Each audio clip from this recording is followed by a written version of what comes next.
कुल्हाड़ी। अंग्रेजी कहानी। आर के नारायण। गांव में कभी एक ज्योतिषी आया था और भविष्यवाणी कर गया था कि वेलन एक 3 मंजिले मकान में रहेगा, जिसके चारों ओर बड़ा बाग भी होगा। यह सुनकर कोयल गांव वाले वेलन का मजाक उड़ाने लगे, क्योंकि वही गांव का सबसे बेचारा और गरीब आदमी था। उसके पिता के पास जो थोड़ी बहुत जमीन जायदाद थी, वह उसने गिरवी रख दी थी, और अब उसका पूरा परिवार दूसरों की जमीनों पर बहुत थोड़े पैसों पर काम करने लगा था। वेलन को जरूर 3 मंजिला घर मिलेगा, वाह, उसका मजाक उड़ाने वाले कहते। लेकिन 30-40 दिन बाद यह ज्योतिषी उन्हें मिलता तो वे उसे बिल्कुल सच भविष्यवाणी करने के लिए जरूर शाबाशी देते। मालगुड़ी कस्बे के एक सिरे पर बने महलनुमा कुमार बाग का वह अकेला निवासी हो गया था। वेलन जब 18 वर्ष का हुआ, उसने घर छोड़ दिया। उसके बाप ने दोपहर का खाना देर से लाने के लिए एक दिन उसे चांटा मारा, तब बहुत से लोग आसपास खड़े थे। वेलन ने खाने की टोकरी जमीन पर रखी, एक क्षण घूरकर बाप की ओर देखा और लौट पड़ा। घर न जाकर वह सड़क पर ही चलता रहा, तब तक चलता रहा जब तक शहर न पहुंच गया। 2 दिन वह भूखा प्यासा रहा, भीख मांगकर खाता रहा, और मालगुड़ी पहुंचकर बहुत ठोकरें खाने के बाद एक बूढ़े के साथ बाग लगाने में उसकी मदद करने के लिए उसके साथ रहने लगा। बाग अभी बूढ़े के दिमाग में ही था, जमीन पर नहीं उतरा था। जमीन जरूर काम यही था कि एक एक करके इन पेड़ पौधों को साफ करे। कड़ी धूप में हर रोज वह हाथ से इनको साफ करता रहता था। धीरे धीरे जंगल साफ हो गया और फुटबॉल के समतल मैदान में बदल गया। उसकी 3 दिशाओं में बाग की सरहद बनाई गई और एक तरफ घर बनाने की योजना बनी। जिस समय आम के पेड़ों में बौर आने शुरू हुए, घर बनाने का काम भी शुरू हो गया। फिर जिस समय नीम के पेड़ों में कुछ दूर तक किल्ले फूटने लगे, तब मकान की दीवारें भी उठनी शुरू हो गई। सामने पार्क में तरह तरह के फूल बो दिए गए, जो एक दिन खिलकर चारों ओर लहलहाने लगे। अब वेलन को दीवार बनाने वालों के साथ प्रतियोगिता करनी पड़ गई, क्योंकि मालिक बूढ़ा अचानक बीमार हो गया और वह प्रमुख माली बन गया था। वेलन को अपने पद और दायित्व पर गर्व होने लगा। वह मकान बनाने वालों को काम करते ध्यान से देखता और पौधों को पानी पिलाता हुआ उनसे फुसफुसाकर कहता, बच्चों, अब तेजी से बढ़ना शुरू करो। मकान रोज बनता जा रहा है। वह अगर हमसे पहले तैयार हो गया तो लोग हम पर हंसेंगे। वह पेड़ों में खाद डालता, जड़ों को हवा देता, डालियों को कतरता और उन्हें रोज 2 बार पानी से तर करता कि वह प्रकृति से खेल रहा है और प्रकृति भी उसके इशारे पर चल रही है। मालिक तथा उसका परिवार जब यहाँ रहने आया तो उसने एक शानदार बाग उनको सुपुर्द कर दिया। घर के ऊपर एक गुंबद भी आसमान में खड़ा था। छज्जे नक्काशीदार लकड़ी से सजे थे, चिकने गोल खंभे, बड़े बरामदे, संगमरमर के चौकोर धारियों में लगे फर्श, बड़े बड़े एक के पीछे दूसरे फैले हॉल, सब मिलाकर भवन इतना शानदार होकर निखर आया था कि वेलन स्वयं से प्रश्न करता, क्या कोई जीवित प्राणी इसमें रह सकता है? मैं सोचता था कि ऐसे भवन स्वर्ग में ही होते होंगे। जब उसने रसोई और भोजनशाला देखी तो बोला, यहाँ तो पूरा गांव भोजन कर सकता है। ठेकेदार के सहायक ने उसे बताया, हमने तो इससे भी बहुत ज्यादा बड़े भवन बनाए हैं जो 2 लाख में बने होंगे। यह मकान तो कुछ भी नहीं है। इसमें तुम्हारे मालिक का ज्यादा से ज्यादा 1 लाख लगा होगा। औसत मकान से यह कुछ ही बड़ा है, और क्या?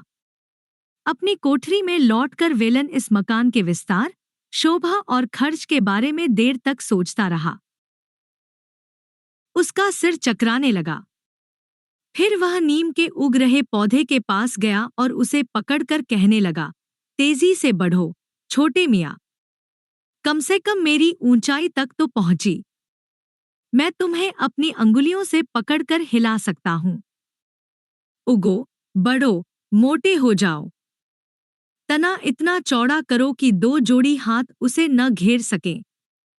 ऊपर उठो, फैलो। इस महल के साथ खड़े होने योग्य विशाल बनो। नहीं तो मैं तुम्हारी जड़ उखाड़ कर फेंक दूंगा। नीम का पेड़ जब इस कल्पना के आसपास पहुंचने लगा, तो भवन को एक विशेष गरिमा प्राप्त होने लगी। साल दर साल की गर्मियों और मानसून ने उसके दरवाजों और खिड़कियों का रंगरोगन जो पहले चमकता रहता था, फीका कर दिया था। लकड़ी की कारीगरी टूटने लगी थी और दीवालों का असली रंग उड़कर उनकी जगह तरह तरह के धब्बे और चितियां उभरने लगी थी। भवन की शोभा कम हो गई थी और अब यह ज्यादा मानवीय लगने लगा था। नीम की डालियों में सैकड़ों तोते, मैना और अनेक नामहीन पक्षी रहने लगे थे।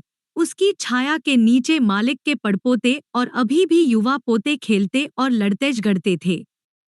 मालिक छड़ी हाथ में लिए घूमता रहता। मालकिन, जो गृह प्रवेश के दिन बड़ी शानबान से, मोटी, तंदुरुस्त इधर-उधर घूमती फिरती थी, अब सूखकर बुढ़िया हो गई है, बाल सफेद पड़ गए हैं और बरामदे में कुर्सी पर बैठी उदास आंखों से पेड़ों को देखती रहती है। खुद वेलन भी बहुत कुछ बदल गया है। अब उसे बाग की देखभाल में अपने सहायकों पर निर्भर रहना पड़ता है। उसके माँ-बाप, बीवी और 14 में से 8 बच्चे मर चुके हैं। उसने अपनी घरेलू जायदाद वापस ले ली थी, जिसे अब उसके बेटे और दामाद संभालते हैं। वह पोंगल, नववर्ष और दिवाली के दिनों में गांव जाता था और अपने साथ हमेशा एक नाती पोता ले आता था, जो सब उसे बहुत प्यारे लगते थे। वेलन अब पूरी तरह संतुष्ट और प्रसन्न था। जीवन से उसकी और कोई मांग नहीं थी। उसके मालिक का परिवार भी शांतिपूर्ण जीवन बिता रहा था। ऐसा नहीं लगता था कि जीवन की ये खुशियां किसी दिन खत्म हो जाएंगी। लेकिन तभी मौत ने दस्तक दी। वह कोने में आकर खड़ी हो गई। नौकरों की कोठरियों से माली को अपनी झोपड़ी में खबर मिली कि मालिक बहुत बीमार हैं और उन्हें ऊपर के कमरे से, जिसे बड़े शानदार ढंग से सजाया गया था, नीचे के कमरे में ले आया गया है। डॉक्टर और परिचित लगातार आ जा रहे हैं और वेलन को अब फूल तोड़ने वालों से ज्यादा सावधान रहना पड़ता था। एक रात उसे जगाकर बताया गया कि मालिक चल बसे हैं। उसे एकदम ख्याल आया, अब मेरा और मेरे बच्चों का क्या होगा? बेटे तो अच्छे नहीं हैं। उसका डर गलत भी नहीं था। बेटे सचमुच अच्छे नहीं थे। वे इस घर में 1 साल और रहे, आपस में लड़े झगड़े और दूसरे घर में रहने चले गए। साल भर बाद एक और परिवार किराए पर रहने आ गया। वेलन को देखते ही उन्होंने कहा, बूढ़े माली, हमारे साथ कोई चालबाजी मत करना। हम जानते हैं तुम लोग कैसे होते हो। ठीक से नहीं रहोगे तो निकाल दिए जाओगे। वेलन की जिंदगी असह्य होने लगी। इन लोगों को बगीचे का शौक नहीं था। वे फूलों की क्यारियों पर चलते, बच्चे पेड़ों पर चढ़कर कच्चे फल तोड़ते रहते और बगीचे की पगडंडियों पर गड्ढे खोद देते। वेलन को इन्हें मना करने का साहस नहीं होता था। वे उसे बाहर दूसरे काम धंधों पर भेजते, गाय धुलवाते, हुक्म चलाते और बाग का काम कैसे किया जाता है, इस पर भाषण देते। उसे अब इस काम से चिढ़ हो गई और वह सोचने लगा कि नौकरी छोड़कर गांव चला जाए। लेकिन यह विचार ही उसके लिए असह्य था। वह अपने पेड़ पौधों के बिना नहीं रह सकता था। लेकिन भाग्य ने उसका साथ दिया। किराएदार चले गए। घर कई वर्षों तक खाली पड़ा रहा। उसमें ताला लगा दिया गया था।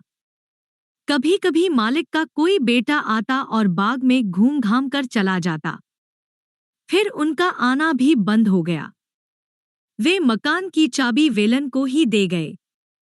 कभी कभी कोई किराएदार आता, मकान खुलवाकर देखता और यह कहकर चला जाता कि यह तो काफी टूट फूट चुका है, दीवालों का पलस्तर झड़ रहा है, दरवाजों और खिड़कियों का रंगरोगन बिल्कुल उतर चुका है, एकाध टुकड़ा ही कहीं कहीं रह गया है, दीमक ने अलमारियां खा डाली हैं। 1 साल बाद दूसरा किराएदार आया, फिर तीसरा, फिर चौथा। कुछ महीने से ज्यादा यहाँ कोई नहीं रहा। फिर इसके बारे में लोग कहते कि यह मकान तो भुतहा है। मालिकों ने भी देखने के लिए आना बिल्कुल बंद कर दिया। वेलन अब पूरी तरह इसका मालिक हो चुका था। चाबियां उसके पास रहती ही थी। वह बूढ़ा भी हो रहा था। यद्यपि वह काम में लगा रहता, रास्तों पर घास उगाई थी, सामने के बाग में फूलों के पौधों के इर्द-गिर्द कांटे की झाड़ियां उगाई थी। फलों के पेड़ जरूर नियम से फलों की बौछार करते रहते थे। इसलिए मालिकों ने फलों का बाग 3 साल की लीज पर किसी को दे दिया।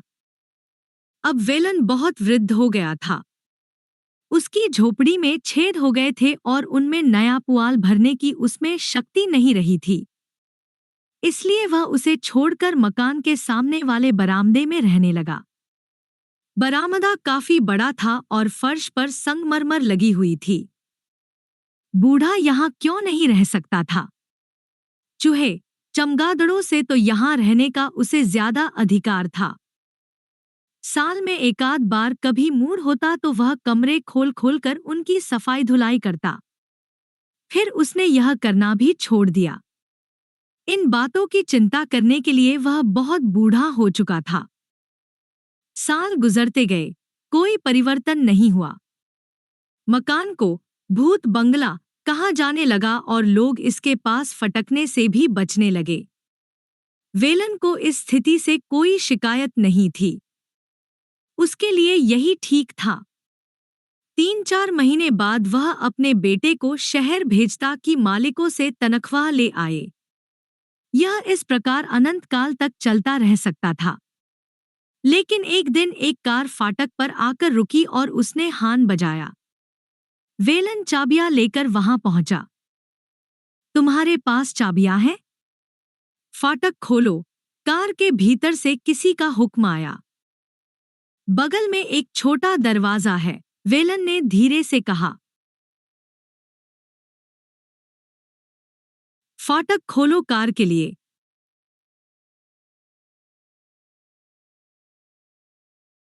वेलन भीतर से एक फावड़ा उठाकर लाया और फाटक के आगे पीछे जमी घास फूस और मिट्टी को साफ करने लगा। फिर जंग लगा दरवाजा खड़खड़ करता धीरे धीरे खुलने लगा। उन्होंने सब दरवाजे और खिड़कियां खोल दिए और हर हिस्से का बारीकी से मुआयना करके कहने लगे, तुमने देखा, गुंबद में भी दरारें आ गई हैं। दीवालें तो चटक ही चुकी हैं। डॉट और कोई उपाय नहीं है। अगर हम चीजों को ध्यान से तोड़े तो कुछ सामग्री को बाद में इस्तेमाल किया जा सकता है। लेकिन मुझे लगता है कि लकड़ी की चीजें भी भीतर से पोली पड़ चुकी हैं। ईश्वर ही जानता है कि किस पागलपन के तहत पुराने लोग ऐसे मकान बनाते थे। फिर उन्होंने बगीचे का दौरा किया और कहा, इस जंगल की तो हर चीज साफ करनी होगी। यहाँ कुछ नहीं रहना चाहिए। डॉट। एक लंबे चौड़े आदमी ने वेलन की ओर देखकर कहा, तुम यहाँ के माली लगते हो। हमें बाग की कोई जरूरत नहीं है। बाउंड्री पर 4-6 पेड़ों को छोड़कर बाकी सब पेड़ काटने होंगे। जरा भी जगह बेकार नहीं करनी है। और यह फूलों का बगीचा ठीक है, पर यह पुराने ढंग का है और इसके अलावा सामने का हिस्सा तो बिल्कुल बेकार नहीं किया जा सकता। एक हफ्ते बाद पुराने मालिक का एक बेटा आया और वेलन से बोला, तुम्हें अब गांव वापस जाना होगा। हमने एक कंपनी को घर बेच दिया है। उन्हें बगीचे की जरूरत नहीं है। वे फलों के पेड़ भी काट रहे हैं। लीज वाले को वे उसका भुगतान कर देंगे। वे बगीचा और इमारत दोनों खत्म कर देंगे। इस जमीन पर वे छोटे छोटे बहुत से मकान बनाएंगे। घास के एक पत्ते के लिए भी जगह नहीं छोड़ेंगे। अब यहाँ जबरदस्त कामधाम शुरू हो गया। बहुत से लोग आने जाने लगे और वेलन अपनी झोपड़ी में रहने चला गया। जब थक जाता तो लेटकर सो जाता। बाकी समय बाग में टहलकर अपने लगाए पेड़ पौधों को देखता रहता। उसे 15 दिन का समय दिया गया था। अब हर क्षण उसे कीमती महसूस होता। और वह इन पौधों के साथ आखिरी सेकंड तक बना रहता। लेकिन नोटिस दिए जाने के 2 दिन बाद एक दोपहर जब वह झोपड़ी में पड़ा ऊँघ रहा था, अचानक कुल्हाड़ी की आवाज सुनकर जाग उठा। उसके कानों में किसी बहुत सख्त चीज पर पड़ती कुल्हाड़ी की खटखट सुनाई देने लगी। वह उठा और बाहर दौड़ा। देखा कि 4 आदमी नीम के चौड़े तने पर कुल्हाड़ियों से चोट कर रहे हैं। रुको, इसे मत काटो, वह जोर से चीखा और डंडा उठाकर काटने वालों को मारने दौड़ा। उन्होंने आसानी से सामने का वार बचा लिया और पूछने लगे, लेकिन बात क्या है? वेलन रोकर कहने लगा, यह मेरा बेटा है। इसे मैंने बोया था। मैं इसे बहुत प्यार करता हूँ। इसे मत काटो। लेकिन यह तो कंपनी का हुक्म है। इसमें हम क्या कर सकते हैं? हम बात नहीं मानेंगे तो हमें निकाल दिया जाएगा और दूसरे लोग आकर इसे काटेंगे। वेलन कुछ देर सोचता रहा, फिर बोला, तुम मेरे लिए इतना तो कर ही सकते हो, मुझे थोड़ा सा वक्त दो। मैं अपना सामान बांधकर यहाँ से चला जाऊंगा। उसके बाद जो चाहो करना। मजदूरों ने कुल्हाड़ियां रख दी और बैठ गए। वेलन पोटली बांधकर बाहर आया और बोला, तुमने इस बूढ़े पर बड़ी कृपा की है। फिर नीम को देखकर आंसू पोंछा और कहा, भाई, जब तक मैं दूर, बहुत दूर न निकल जाऊं, तब तक मत काटना। मजदूर बैठे रहे और बूढ़े को जाते देखते रहे। करीब आधे घंटे बाद काफी दूर से उसकी बहुत धीमी आवाज सुनाई दी, अभी मत काटो। अभी मुझे सुनाई दे रहा है। मैं जरा और दूर निकल जाऊं।